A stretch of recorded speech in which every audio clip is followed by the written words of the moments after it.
What's up, everybody? Nolan of Black Diamond Services, out at an empty house.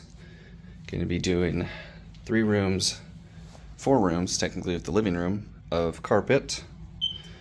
Unfortunately, I got 2 rooms where the light does not work. The master being one of them, so I apologize. Well, the light works, it's just not bright at all. So sorry, the lighting in 2 rooms are going to be kind of poor. It is January, so it's overcast, so we don't have a lot of sun. So hopefully this turns out all right as far as the video goes, but I'm gonna get this going.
Okay, so I'm going to talk a little bit about my pre-spray of choice here. So I am running what's called Frog Nasty and Pure O2. So Frog Nasty is a alkaline cleaning agent that has some citrus in it, and they just got this house, trying to hold on to the carpet for a little bit longer. So there's not much for background information that I can get, and in the traffic areas it looks like it was, you know, it's decently soiled. I wouldn't say like harsh, but a decent amount. So Frog Nasty helps in that because it's a high pH cleaner, I think 12.5 pH alkaline, and has always done a great job for me. And then there's some questionable spots here, not really anything that illuminated under a UV, kind of in one area. So I'm using some Pure O2, which is a odor and stain remover. So that's boosted in the pre-spray just because I don't have a full-on backstory of this carpet, so I want to be sure that I can get everything out. So like this right here is kind of questionable. Looks like maybe a pet stain. So that's why I chose those pre-sprays. I mean, it doesn't look like it's in bad shape besides the main hallway and a little bit in the master. But I always like to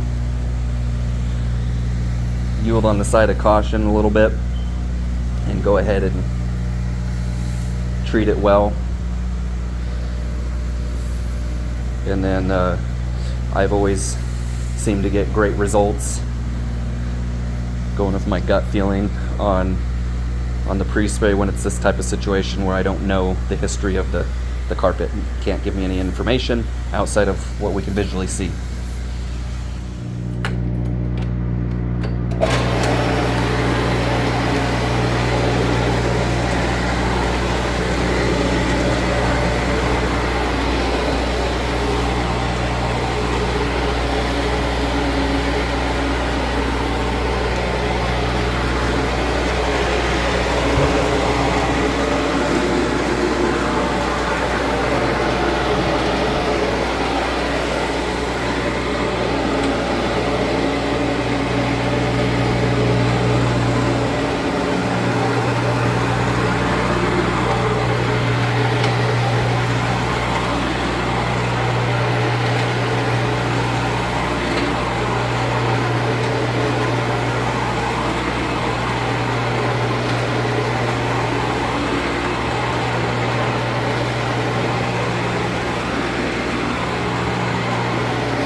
Okay, so a little talk on the rinsing agent that I'm going to be using. So if you've been with me for a while, you know that we have two chemical tanks in the van, one for an alkaline rinse and one for an acidic rinse. So this is to help drop the pH of the carpet because we're using a high pH pre-spray in this case. So the option I went for this one because there's only like two questionable spots, one that I just ran over with the CRB that could potentially be pet stains, but otherwise the vast majority of this carpet is just regular soil from use. So with that being said, I am using a alkaline based rinse that's about 9 pH, somewhere around there. So just a little bit above neutral, which is 7. So because of the soil load, I'm choosing the alkaline, and it gives me a little bit more cleaning power.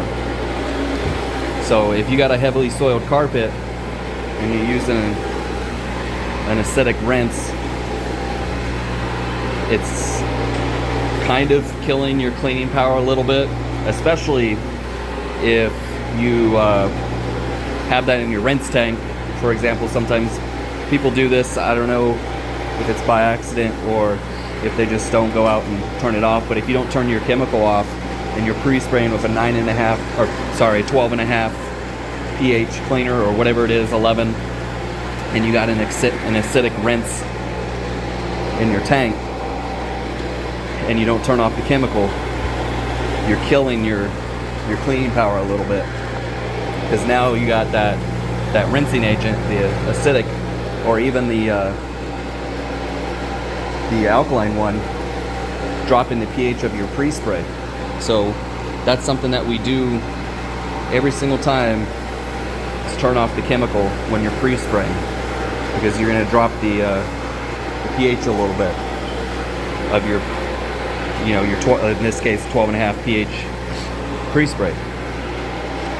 So always make sure that you turn that off, but also decide on what rinse you need. Can this be rinsed out with just water and turn out fine? I'm sure it could, but I have seen visual difference on multiple jobs when I'm using a rinsing agent.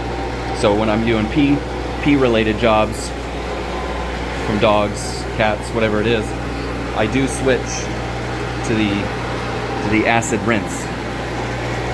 And if you're new to the channel, the reason why is urine dries to an alkaline salt. So when we pre-treat it, we're using a product that's called Unchained, which is on the acid side, so beneath 7 pH. And it's got hydrogen peroxide in it. So we spot all the pet urine stains first with that product. Let that dwell for a while. With Unchained, it's usually between 20-30 minutes.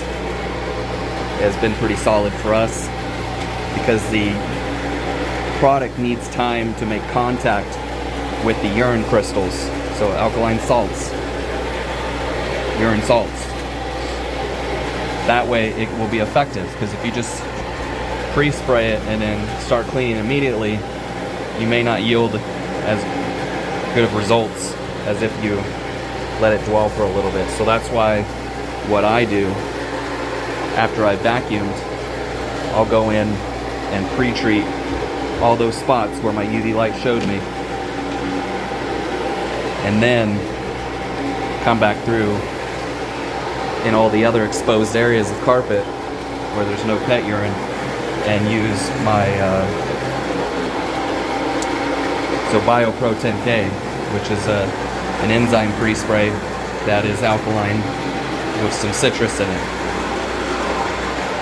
So whenever I do pet urine jobs, I use that, and it honestly hasn't failed me. It's extremely rare that we get resurfacing stains.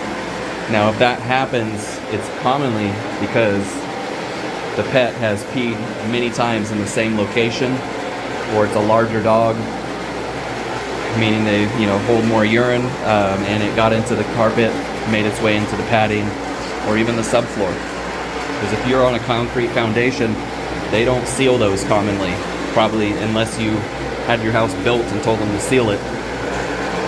That doesn't get done. So concrete's super absorbent, and so is usually wood underneath the house. As far as my understanding, it's usually not pressure treated, so stuff can get into the wood and cause issues. So yes, there can be reoccurring stains, but I mean, if every job's stains showed back up after we were done, we wouldn't be in business. I know somebody commented on one of the last videos saying stains always show back up. Maybe that's your experience with who you've used, but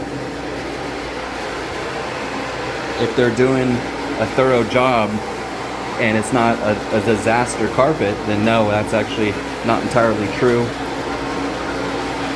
We're definitely proof of that.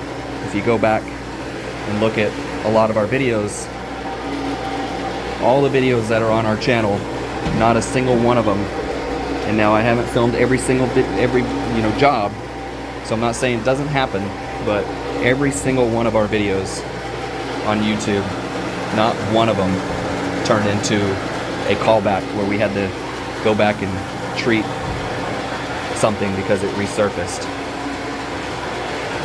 So it's possible, it's just you got to set reasonable expectations.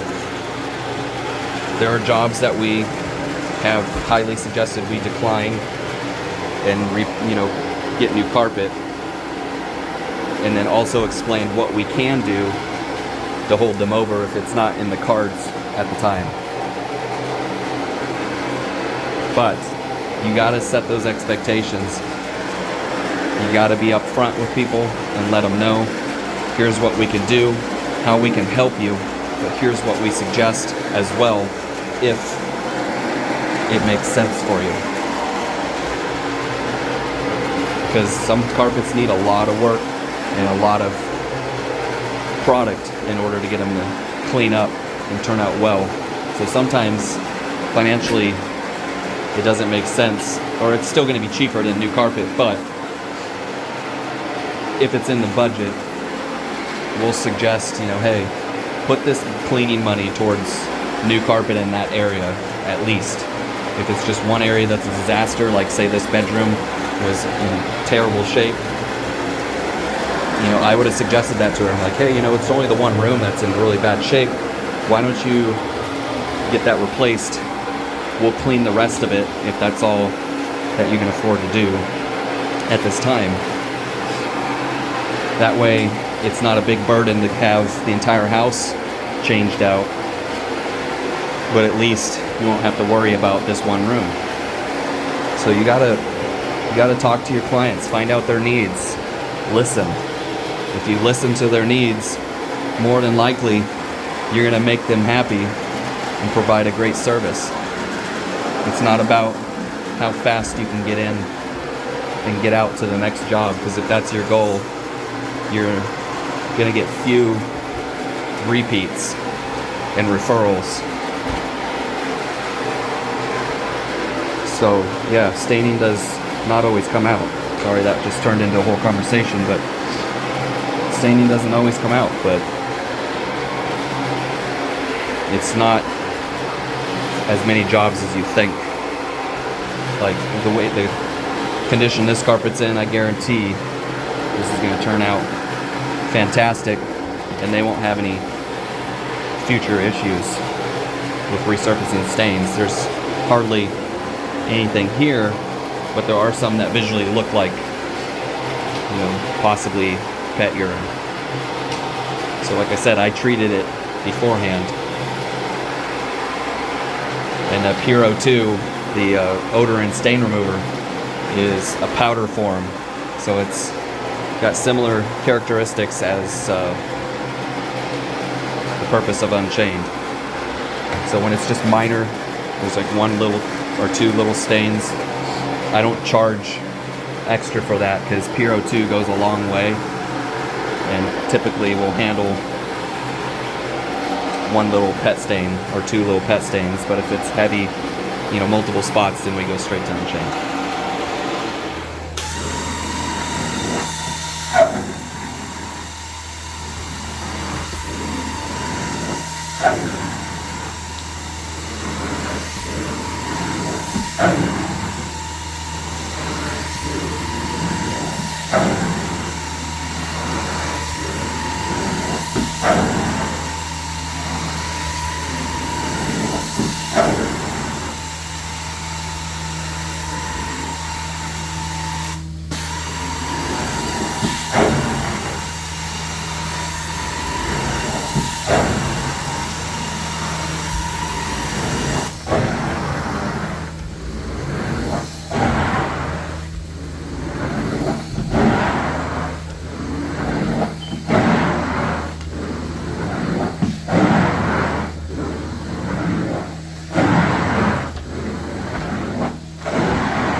Carpet is super loose. All the tack strips probably need replacement, and the carpet needs to be stretched so far in every single room, which is another thing always bring to your client's attention before you start. If you see ripples in the carpet, you need to let them know that that can only be fixed by restretching the carpet, and if the tack strips are in bad shape, they'll need to be redone as well. But yeah, so far every room has this issue. Carpet's cleaning up great though, so that's the positive.